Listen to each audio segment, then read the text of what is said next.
Hi, welcome back to Daily Dose of Rust. So today we are going to do something spectacular. In the previous video we took a look at how to use the declarative macro in Rust. As you know, there are two types of macro in Rust, the declarative macro and then the procedural macro. And we gave an example, detailed example in two videos. One was how to automatically generate multiple functions by simply calling a macro, which is a declarative macro. And then the other was how to generate a struct and then generate getters and setters for the struct, including the fields, by simply calling a declarative macro, which we've created. Please take a look at the first video and then the second video in this series.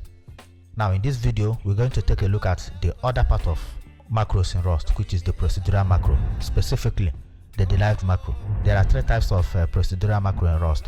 We have the derived macro, which we are going to look at in this video. We have the function like macro and then the attribute like macro. Now in this video we are going to give you a full example on how to automatically implement a thread for a struct by using a derived macro instead of having to do that manually every single time.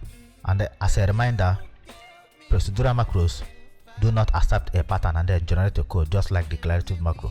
Rather, they accept a code and then modify it at compile time. And that is simply what we are going to do.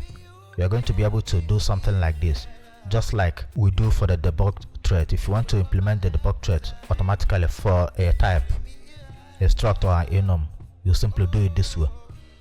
In this video we're going to find out how to do the same thing for this custom thread we have here. Okay, so let's get started. Remember to like the video and then subscribe so that you get notified when we release new videos.